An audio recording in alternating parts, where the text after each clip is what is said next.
Welcome everybody. This is the Thursday evening Viper Trading webinar. If you are here to learn about trading the futures markets using the Viper tools, you are absolutamente in the right place. I'm going to kick this one off here tonight, and the title is Knowing Your Market Conditions. So without further ado, let's go ahead and knock out our standard disclaimer so we can go to some charts and start looking at some trade setups, which of course is why everybody's here tonight. All communications from Viper Trading Systems are for educational purposes only.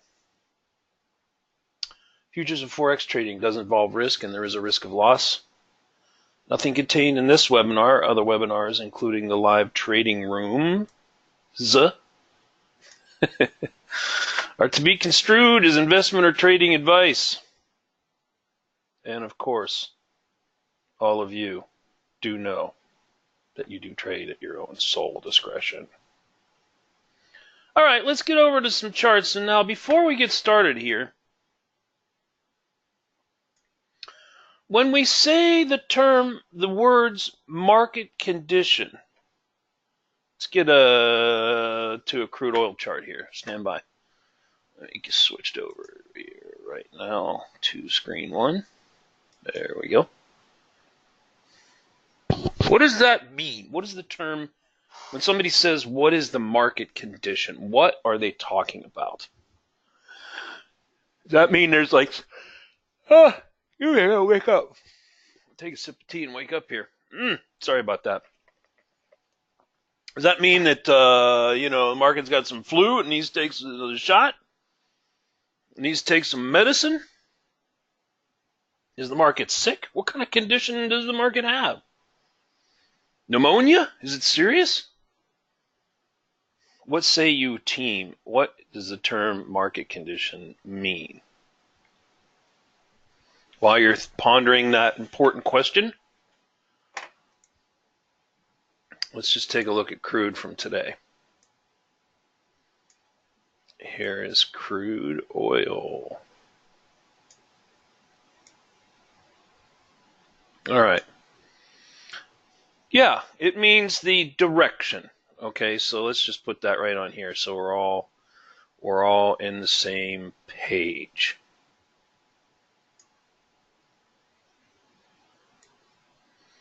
We'll just put it right on this chart.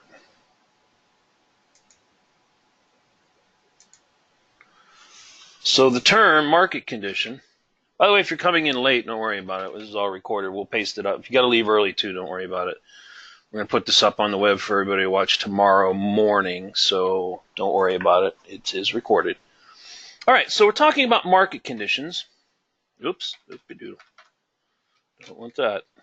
Market condition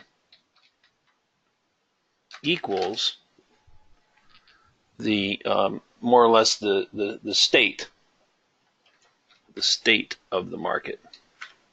And when we say the state or condition, it's very simply, it can only be one of three things: up, down, or sideways.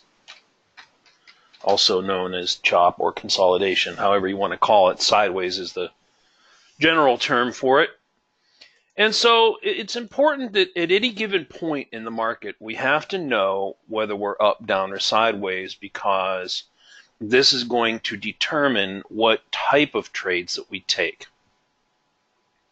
Generally speaking, of course, and I'll state the obvious, in an uptrend, you are looking to take long trades, yes? In a downtrending market, we're looking for retracements to resistance to take shorts, right? And then in sideways markets, generally speaking, if the range is large enough, we're either going to trade one side or the other as the primary mode of entry. So for instance, if you're coming off of an uptrend and you go sideways, generally speaking, you're going to want to buy support and scalp at the top of the range, right? Conversely, and this isn't always true, we'll look at lots of different situations here, but rule of thumb, and you're coming off a downtrend and you start to go sideways, generally you would continue to short that market until the trend changes, right? Okay, so with that being said, let's look at some market conditions together. And what I'm going to do for the first part of this webinar is we're going to look at some conditions together, and we'll discuss them. We'll get you comfortable with seeing them, And then I'm going to flip to different instruments and flash different conditions in front of you and see if you can quickly identify what they are, right? So that come tomorrow, next week, and whatever you're trading, overnight or pre-market, however, and whatever you trade the markets, you'll be able to instantly pull up a chart, say, oh, I can see that market sideways. Let's see, should I trade that? Is it big enough? Quickly do some assessment, right? Do I want to be short in the top or should I be buying the bottom? Oh, I can see this is an uptrend. I see the uptrend. It's pretty crystal clear. It's nice. Okay, good. Well, I'm looking for a pullback, right? Oh, there's a downtrend. I need a retracement for a short. So let's do a couple together. Let's do a few together. So let's start on the left-hand side of the chart. And we can see that, and let me orient you for those of you that are new or visiting us this week. Here is today, right? Today's Thursday the 8th. I'm here in California, so this is all Pacific time, right? Pacific time. So this was the end of the Asian session here from 5, 6 o'clock in the evening till about midnight. Like such. And then we transition into the European session after midnight over here. So in the Asian session here, were we up, down, or sideways? So for these questions that we're going to do together and going forward into the exercises where we look for trades, you would just type in a letter. That's all you got to do when you look at the chart and we ask a question. Because I'm only going to give you about 5 seconds to answer these, okay? You're only going to get 5 seconds. So you're going to have to start really quickly, because when you get into the market in the morning or whenever you trade, you just got to quickly, within a matter of less than a minute, figure out what's going on in the market. So I'm referring to this area right here to the left. In the Asian session last night, U up, D down, S sideways, right in here. I'm moving my cursor around the area. UD or, what is it? UD or S, up, down, or sideways, UD or S. Asian session last night coming into this morning, today on Thursday. I'll give you an extra second or so. Pretty straightforward. It was sideways. Right. Now, I'm going to put the most effective way to tell a market condition is the use of what? What's the strongest thing you can do to identify a sideways condition? It's really easy, it's quick, and everybody can do it. What do we put on the charts?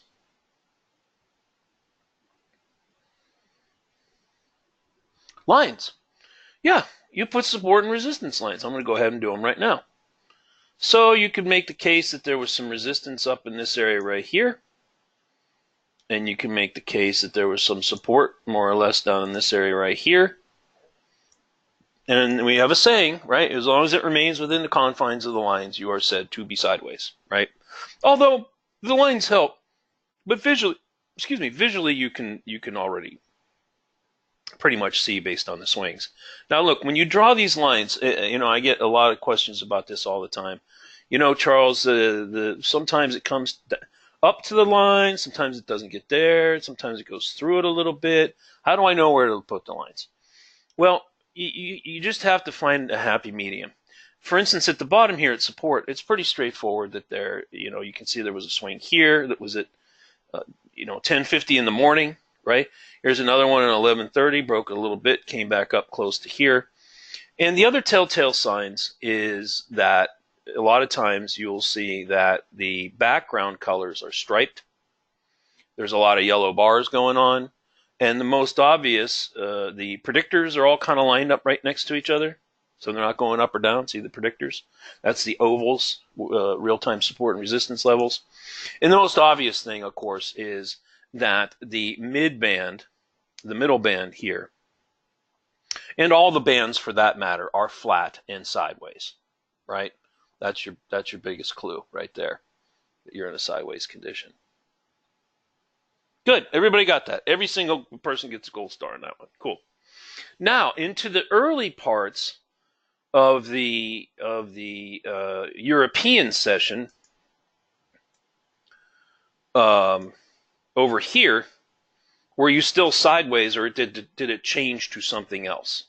I'd say from maybe about 2:30 in the morning to over here just before midnight. Did it change? Is something different in this area than in the European session open versus the end of the Asian session? Is something different here? Yeah, that's an uptrend. Characteristics of an uptrend are that the bars are predominantly blue, although they can be other colors. The background is going to be green mainly. The midband and all the bands will be stair-stepping up, like a set of stairs, right? And so this is the characteristics of an uptrend. Now, I want to talk about two things that happen in transitional, and I think this is where a lot of people struggle. So I'm going to spend a fair amount of time tonight talking about the transition areas and how to interpret those. Okay? Because I think there's a lot of confusion about this, and I want to try to clear it up. Now, the first transition that you have when you come out of a range, and in this case you went into an uptrend, generally speaking, you're going to see the first part of the move look something like this. It's a traditional ABC pattern where the market will take out resistance. In the case of a transition from sideways to up, this is the A leg, yes? You get some sort of retracement. Generally speaking, the prior support resistance, in this case resistance area, should hold as a higher level of support, which in this case it did.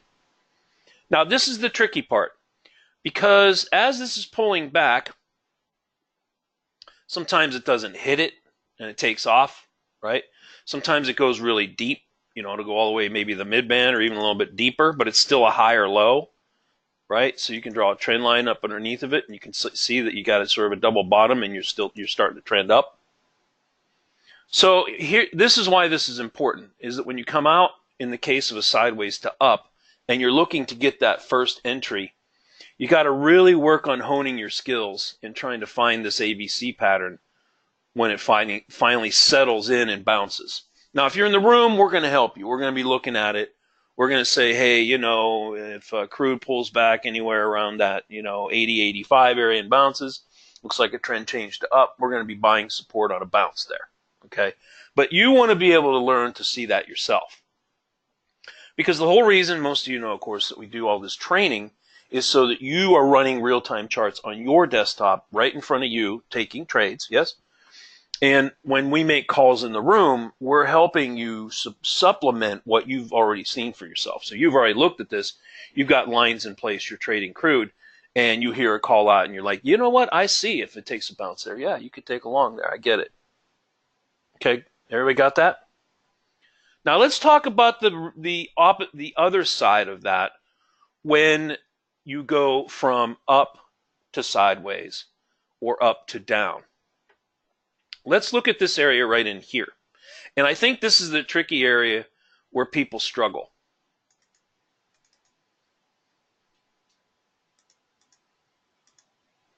Set default. Let's make that 4. Okay. Put another one underneath of it right here.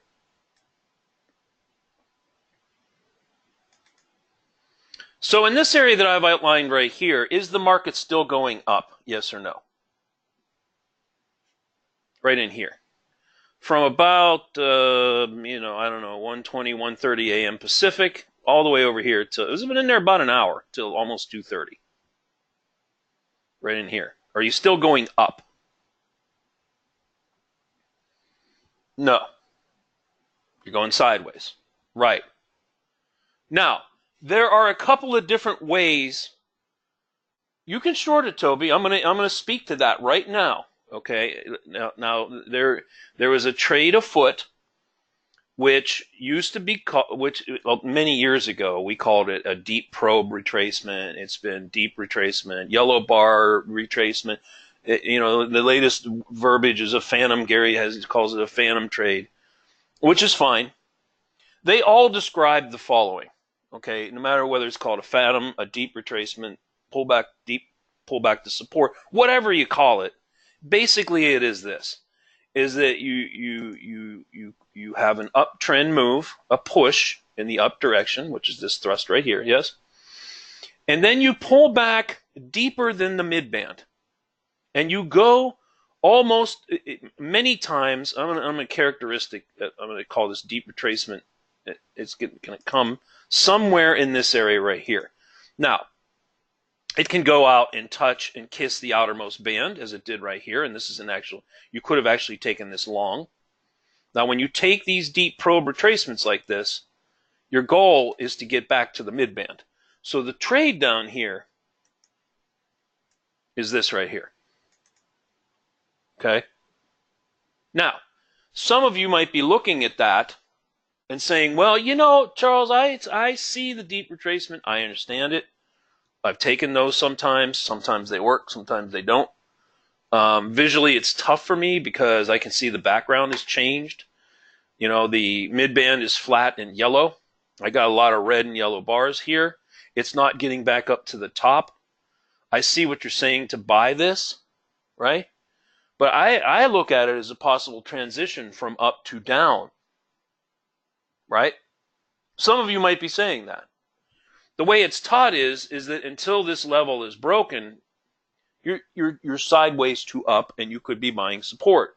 Now, conversely, if you are the person who sees this as a possible trend change from up to sideways to down, you could be shorting this up here. You could be shorting this up here, looking for a breakdown, right? Does everybody see that? There's two ways to look at this area, this transitional area. There's two ways to look at that. And what I would suggest is that each instrument is a little bit different in how it handles these sideways transitions from up to down, down to up, etc. Okay, you have to experiment with the instrument you're trading to see which methodology works best. For instance, if I was to pull a Russell chart up here, and I will, you're going to see that some of those retracements are huge. You get into so you get a big uptrend, and things are running. The next thing you know, it gets a huge spike down. We'll look at it. I'll show you what I'm talking about. And the next thing you know, it runs all 60 ticks back up. Okay, so if you can handle that kind of volatility, then by all means trade it. But everything's going to be a little bit different. All right, let's move on. Now I'm going to help you with this part too. Where do we transition from sideways to down? Over here we transition from sideways to up. And over here we transition from sideways to down. At what point does that happen? Is there another ABC here somewhere? Let me help you out. That's the A leg, right? Here is the B leg. Kisses the support level as resistance, becomes resistance. And so the rollover is right here.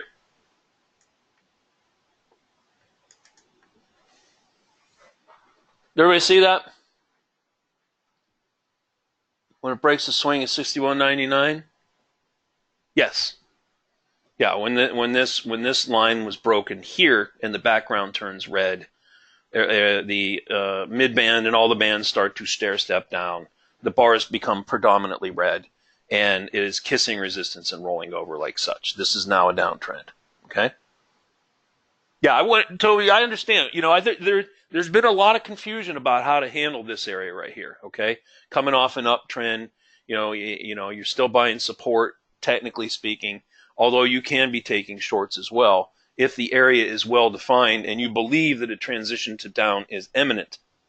Then you would be shorting the top or trading both sides. You'd be buying here, getting out, shorting it, etc., etc. Let's see, was this range large enough to do that? What's our minimum criteria for a tradable range? Anybody remember? 20 to 25 ticks.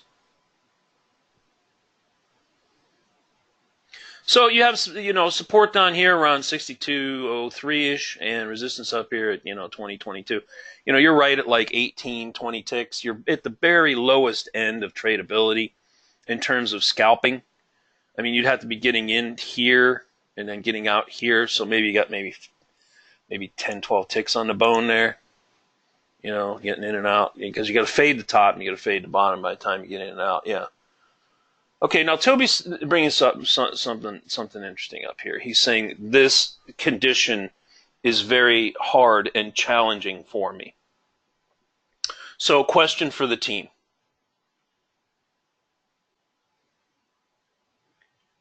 If you find conditions like this on any chart of any instrument to be confusing and hard to trade, and you've tried it a million times in sim and you just can't seem to get it right, you want to be buying it and it's just stopping out on you, you're flipping it short and the next thing it takes off in your face, what should you do?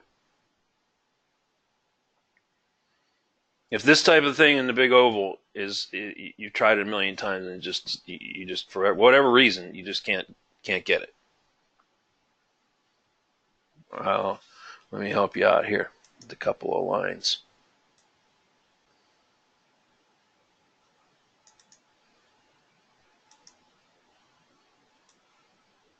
In the words of Arnold Schwarzenegger, stay out. Go to the chopper. Get out. If you've tried this condition over and over again in whatever instrument you're trading it, and you just get power slammed every time, well, then that's not a trading condition for you. Now, that doesn't mean that we're not going to teach it. Gary and I are going to show and teach it, and we're going to show the different ways to trade it, right? Because there are people who trade that, and some of them make pretty good money doing it, right? So we have to teach it. We have to show all these conditions to everybody, because we have traders trading everything all over the world.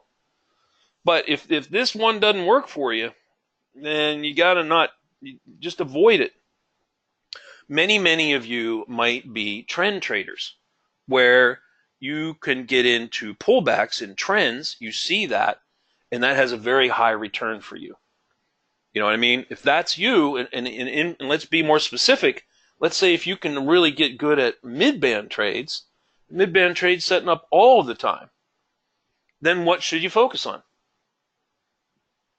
What should you put maybe almost 100% of your effort into if you're really good at mid-band trades? Trading mid-band trades, right? Forget all about all the rest of it. Get yourself a couple of charts up and practice. And what could always happen is that after you master the mid-band trade, you can branch out and try something out like a minimum retracement trade. All right, so is everybody comfortable with what is going on here? Is there any questions on this? Because I'm going to move on to another instrument. What do you want to see next? You got an ES chart here. I've got a gold chart. I think I got the Russell chart here somewhere. To cast your vote, team, and whatever you want, that's what I'll put up next. YY? You mean YM? Okay, we just looked at crude, Travis. We just looked at crude. We're going to move on to something else, right? So the ES, gold, or Russell. Tag it to. Got half a dozen Russell votes, a couple of yeses. All right, I got the Russell teed up, so let's go to that. Now, the next stage of our little webinar here is going to be, I'm going to flash up market conditions, and then I'll give you 5-second intervals to answer the question of up, down, or sideways. So you type in U, S, or D with 5 seconds on the clock. Starting right now. Here's the first condition. Up, down, or sideways. 4 seconds. You make the call. This is a hard one. Okay, I'll give you that. This is a hard one. It's a little bit. I'm not going to lob up softballs all day long to you because the market doesn't work like that, especially the Russell. Huh. You want to in Russell and Nasdaq, you're going to get some hard balls coming at you. 2 seconds, up, down, or sideways.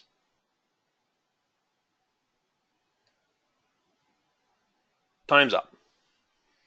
Now I see a lot of confusion here. I see a few up votes. I see quite a few sideways votes. I intentionally left this vague for the following reason. And the Russell is notorious for this, okay? Is that when you step back and look at this chart, what are the prominent features that jump right out at you?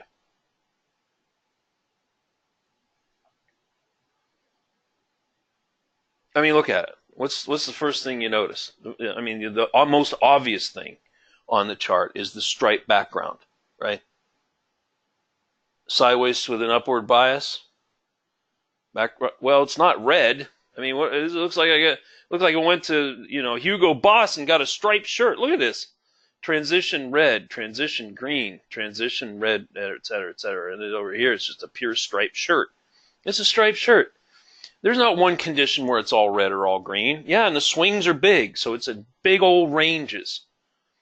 Big old ranges. Now, is it sideways to up? There were a couple up moves in it, and that's what makes this tough.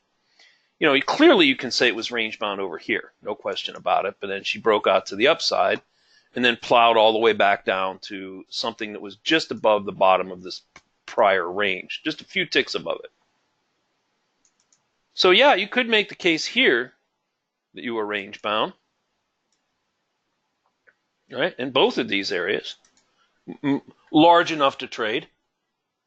Then it gets a spurt up, and you think it's gonna pull back and hold some kind of upper low at the midband, and then get green, and then off she goes. No, no, no, El Senor, back into a larger upper range. I mean, so if you said sideways or sideways to up or sideways with an upward bias, I understand why you might have thought that. But you were pretty much sideways on this chart, okay? Let's contrast that with another one. Let's do another condition together. And I'll make it more obvious what the direction is, okay? We'll throw a softball at you here. We'll give you a real nice, juicy softball right down the pike that you can take a poke out and hit out of the park. Are you ready? Up, down, or sideways, market condition on Russell from this point at 9:25 Pacific, where my cursor is, to the right-hand side of the chart.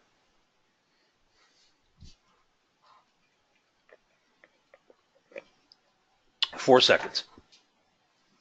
If you saw the Russell tomorrow morning and it looked like that, what would you be doing? That's why we're doing this exercise, right? If you pull up any chart of anything, 6E, and it looks like this, what's the trend and what types of trades are you taking? 2 seconds, cast your vote. Trend is down, and you are taking shorts. That is correct. Everybody got that correct. Now, can you see the difference between how this market looks, and here's more downtrend, versus over here?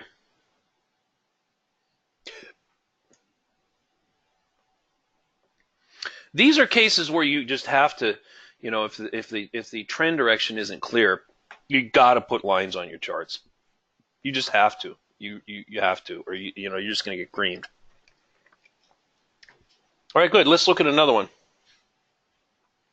We'll do one more Russell, and then we'll pull up an ES. Okay? Let me do another tough one.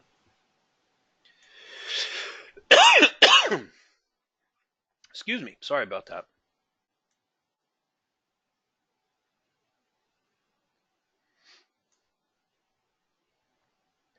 Ready for another hardball? Can you take it? Here it comes. Here comes a 98-mile-an-hour fastball right down the pike. Up, down, or sideways. This is 7 o'clock this morning on the Russell.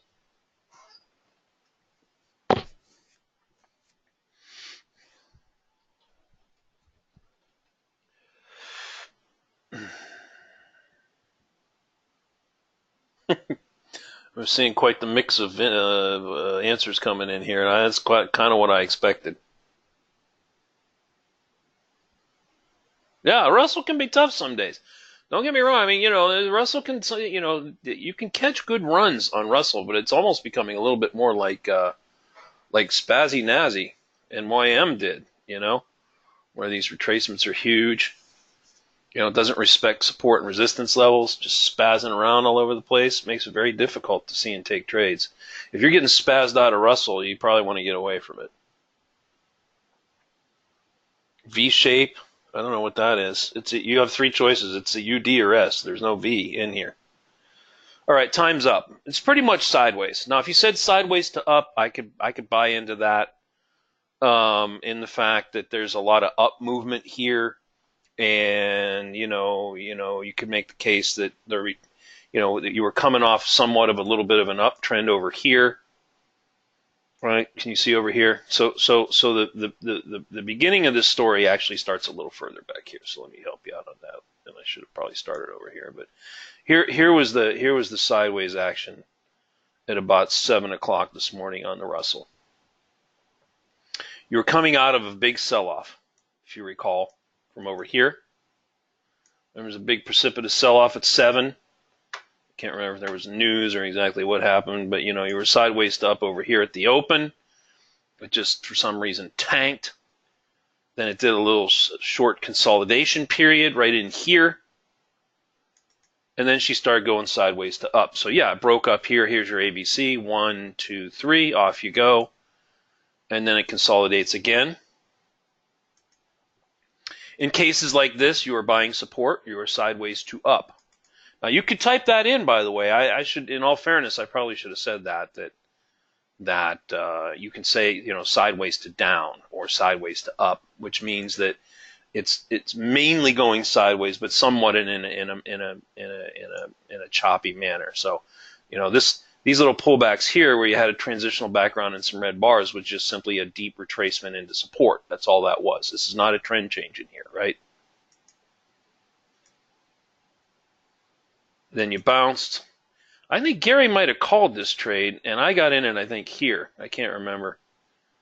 I did catch a chunk of this, I think, and then it transitions to, looks like it's heading down, but then it doesn't really head down. It starts going sideways over here. So you can see that, there are cases where markets are going to go sideways, and if you don't have the ability to trade ranges in your trading repertoire, if that's not in your tool house or your toolbox, there are times when you're gonna miss some trades. Now, did you get an ABC over here? Yeah, right here. See it? A, B, C. Off she went. Brian says he says that he's started to change to have ES become his instrument of choice. It's a lot smoother. I have to tell you, truth be told, I almost exclusively trade ES. I do. It's just so smooth. There's so many institutional algorithms running against that. There's 1.5 million contracts a day of liquidity. It's just a beautiful instrument. I don't know what to say. I mean, almost every day, all day long, there's trades setting up. Let's go look at some. Let's get ES over here. Now I'm gonna do a really easy one for you here.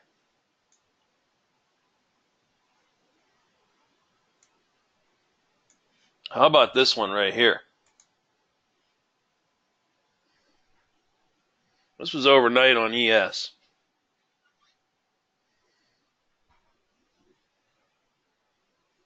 Now, I'm going to help you out a little bit. I'm going to start at the left-hand side, and I'm going to sort of state the obvious, which is that in the early hours of Thursday morning, it was down. Everybody sees that, okay? I'm talking about from here to the right-hand side of the chart. Now, that's the only downside of ES is that there are times, especially in the pre-market session, We can get stuck in this mind-numbing chop, right? Yeah, it's flat as a pancake. I mean, that's pretty obvious. Yellow bars, very tight range, barely tradable. Maybe it wasn't even tradable. Let's take a look at what the range size is here. You got support down around 04 3/4, and then resistance at 07 3/4.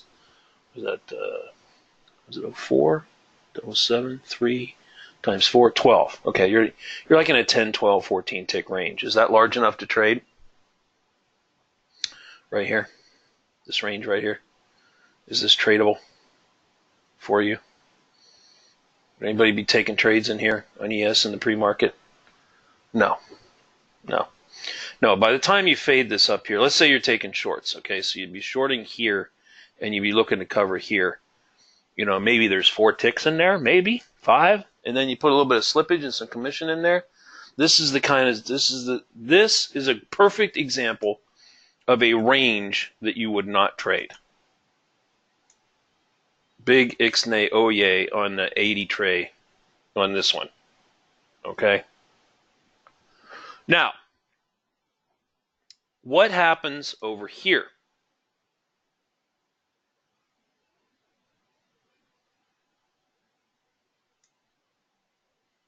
Let me be more specific. Right here.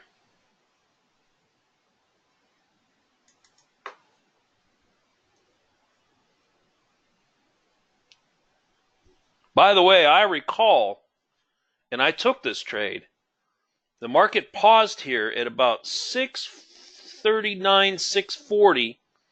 This happens a lot on ES, okay? What will happen is you get this early morning chop at the open in the pre-market, okay? It's dinking around like a coiled spring. It's ready to break one way or another.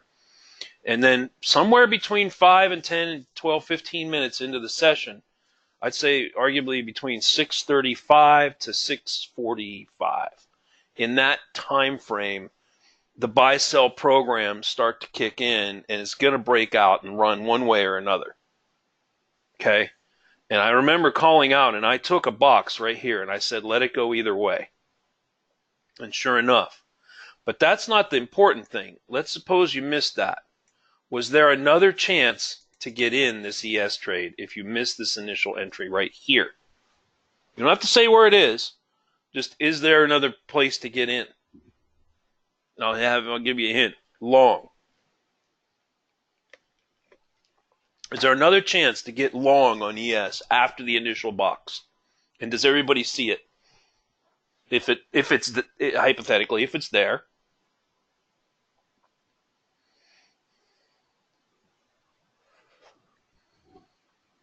Okay, we talked about transitions. We've showed a couple of 3 examples here tonight on different instruments about the old ABC, right?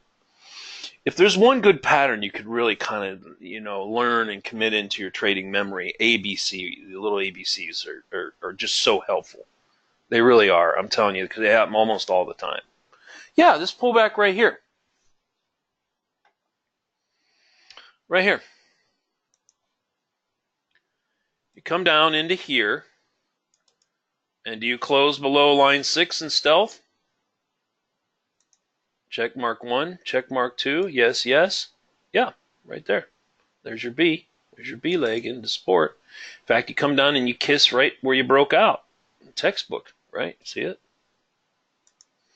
ABC pattern. There it is. I like the 2.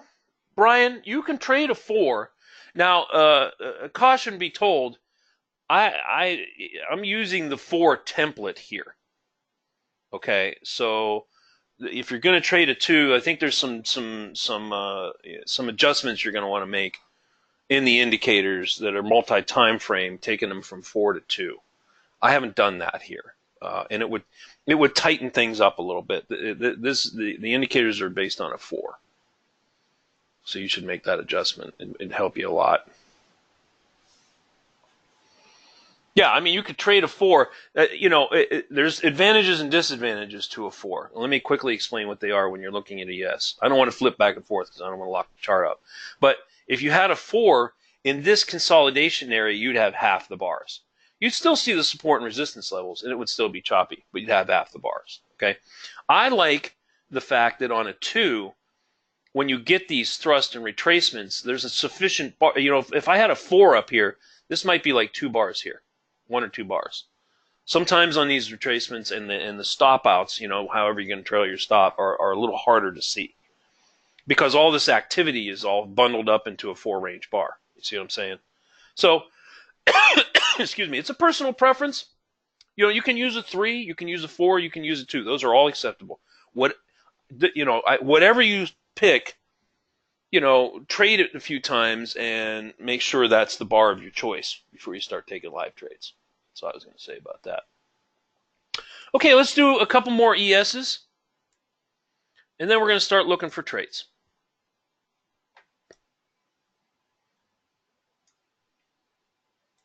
All right, let me give you a little tougher one on ES. Are you ready?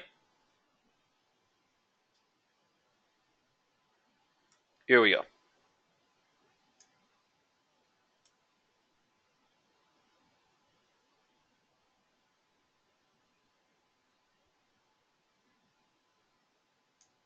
This was yesterday, almost the entire day from 7 through the close. Here we go.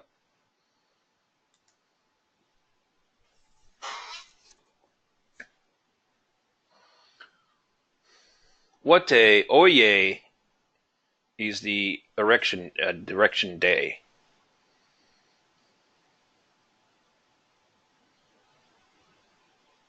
¿Cuántos cumpleaños? I think that means how old are you? So they're not related to a trend thing, but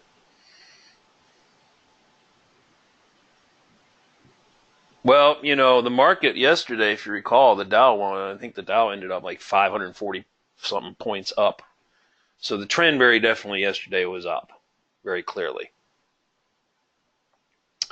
Now, we're going to do a couple other exercises. And now that we have established a trend, I'm going to start doing trade calls where we're going to advance the chart in real time. And you're going to type in, I'm going to pause it right now so I can, I'm going to recreate real time as if we were watching the chart together yesterday. Now, when you think you see a trade, you type in the letter T for trade. Is everybody ready? I'm going to do this fairly quickly, and I'm going to give you a warning. I'm not just going to do one trade. I'm going to do 7:30, 8:30, 9. I'm going to do like 3 or 4 hours of trades, and I'm going to be going pretty fast. All right. So when you think you see trades on this, and I'm doing a little bit of an easy one for you because you already see it was an uptrend. Okay, now that you know it's an uptrend, you're going to be looking for what? Long trades. Everybody ready? Okay, here we go. We're going to start at 7:30, right when the uptrend begins. Here we go. Remember, you're typing in a T when you see a trade. You can't type in a T. I haven't even started yet, Ruben. You're still paused. I haven't even started it yet. All right, here we go. Hold off on your T's. They'll be coming. Okay, here we go. 7:34 a.m. Pacific yesterday morning. Here we go. Looking for trades. Let's start to advance the chart.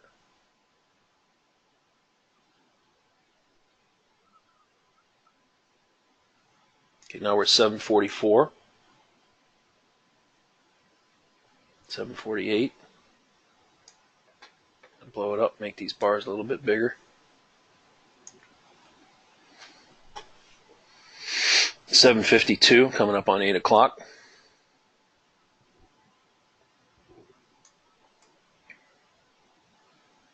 There's 7:55. 8:03.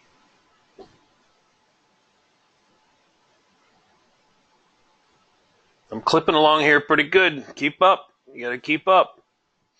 All right? Sometimes the market moves quickly. In reality, ES doesn't move this fast. Okay, so if you're seeing them, If you're seeing them, and a lot of you are seeing them, I can see that you're seeing them. You're doing quite well because, let me just show you what I'm talking about here. So from here to here, like from here to here, was 8 to 8:02. So I in this whole thing, I probably took like a minute and a half to show what actually was 7:45 to 8:05. That's like 20 minutes. This whole area up here was 20 minutes, and I showed it in like a minute and a half. So I'm going like probably 400 times speed. Yes? All right, let's continue on. Some of you are doing quite well. We're looking for long trades in the uptrend. Here we go. Continuing on. Now we're at 8:14. Yes, market coming at you. Coming at you good.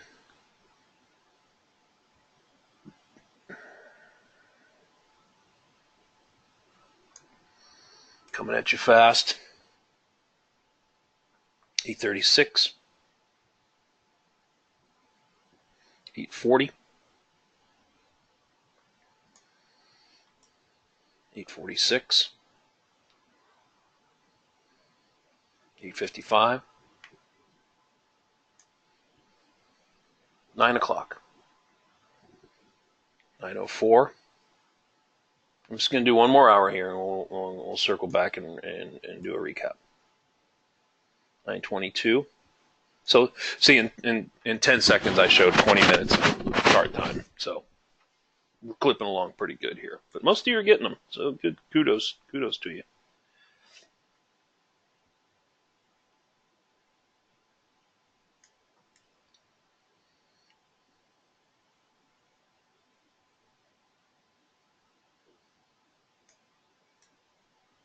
Now we're at 10 a.m. Pacific on ES. I'm going to wrap up. We're going to wrap up our little exercise in just a minute.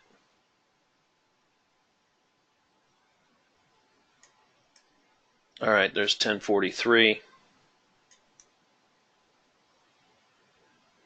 There's 10:55, and there we are right at 11 o'clock. 11:11.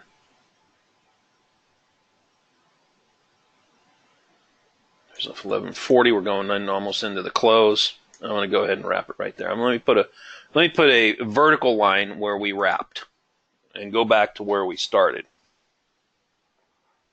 Now, for those of you who want to practice, it is really easy. A lot of people are like, well, I got to download the replay tool, and I got to put all this stuff in them. I don't want to deal with all that to see these trades. You don't have to do that. Look, you just put a chart up with the indicators on it, Viper indicators, just like you see right here, right? If you like the predictors, turn the predictors back on. Take them off if you don't want them. And then just toggle back and forth, like that. Just toggle back and forth, just like that. That's all you got to do. You can do that for a half an hour. Look at different markets. Toggle back and forth. Comes down the mid-band, consolidates on the mid-band. Oh, now I see it. Right? See that one right there? The last one? See it? Oh, no, I see that now. There it is, right there. Next time that happens, I'll know what I'm looking at. Here's some minimum ones right here. A lot of you got this one. Almost all you got this one. I'm kind of working backwards. Let me just do that back to where we started. Yeah, here's one right here. Could have had a box here. It never really got filled. Even paused here. There's lots of places on the way down to take that. So everybody got that one. That was a pretty obvious one. Here's a minimum. Excuse me. Hold on. Let me. Excuse me. Take a quick sip of tea.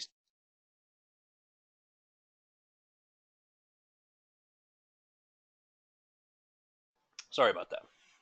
Yeah, I see some of you typing in times, typing in T's.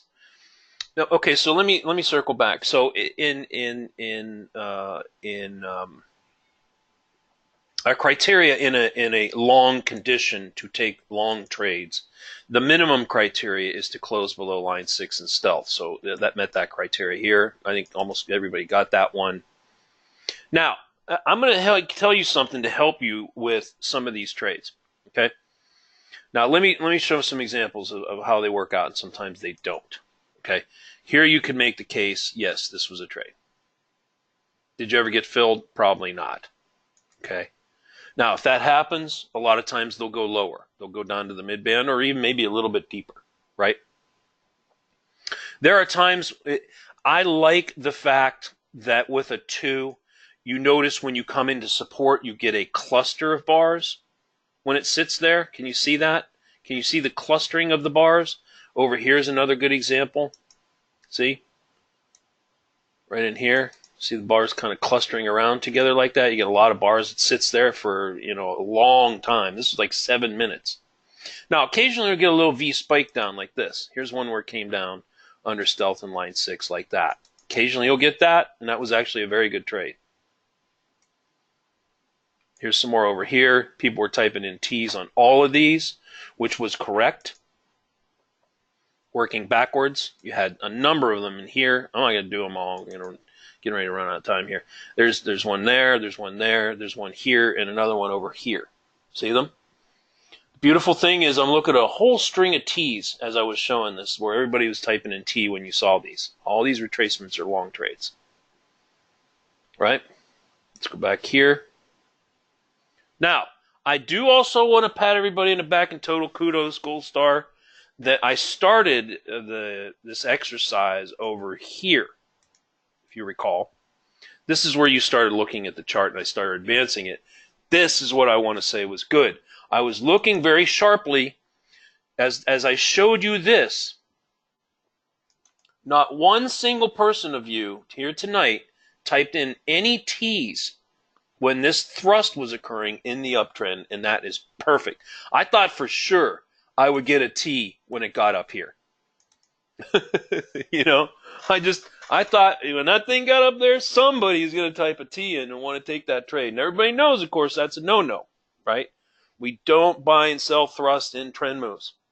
We are retracement trade takers, right? Retracement trade takers. RTT, that's what we are. So, obviously here you can see the retracements. One here, double top, another one here. Now, we all know why we do that, right? We do that because the retracement is the opportunity to get into the move without buying or selling at the absolute peak of when the market has pushed in the thrust direction. In this case, it was up, right? Good. So let's recap the whole morning from 7:30 to 11. Let me scrunch this all down and look at what we got. A lot of trades, huh? So let's just total them all up here. See how many. I think most of you got these. Okay, start off here. 1, 2, 3, 4. Oops. 5, 6. Maybe didn't work out so much. Maybe you got a scalp. 7, 8. Didn't get filled, but it's set up. 8, set up. We're looking at setups, right? 9, that one worked out. That was the best one right there. 9. You had 9 long trades. And if you made the case that this was one here and it might have stopped out, I would agree with you. So, I don't know where you would have hypothetically drawn the box, where you would have got filled, how deep your stop was, how far did you come against you. Here, let's quickly measure that in this area right here to see if it would have stopped out from the initial box. Let's see where let's say you got filled. Let's do a quick hypothetical here. Let's say you got filled in one of these bars right here. So you're long from 96.50. If you had a 12-tick stop, that would have been 92.50. Is that right? Or no? What am I talking about here? 96.50 less 12 ticks is 93.50. No, I missed you by 4 ticks. So what I'm saying is, let's do a hypothetical on this box. Let's say you were filled on one of these bars right here, long, and you had a 12-tick stop. So your stop is at 93.50, which is down here. So this pullback really didn't get you. Now, if you had dragged your stop up close to break even because you were concerned about this choppy whack around mess, you can use a tighter stop on ES, but that's the risk, is in some conditions it'll pop like this and pull back on you. Now, if you do that and you take a quick little pop, like 4 ticks or 6 ticks or whatever, you can just simply rebox it and get back in. I know it's tough to do, but ES moves slow enough to allow you to do it. The whole time between here, the initial box setup at 9:19, to when it finally reboxed over here was 30 minutes. This swath of time from here to here was a half an hour. So it's not like some other instruments where the bars are coming in so fast you can't figure out what to do. It's shooting up, shooting down, all over the place. And like 30 seconds, it's dropped like 20 ticks in your face. You're like hitting the panic button. Close, get me out of this thing, right? ES is slow enough where, you know, there's normally plenty of time to make decisions about whether you should keep a trade or not. You might have dumped this one and re-entered here. I guess that's the bottom line. Okay? All right. Call it 8 out of 9 winners and a stop out. All right, that's a wrap. I'm going to go ahead and stop the recorder. Is there any final questions? I hope this helped. Like I said, this was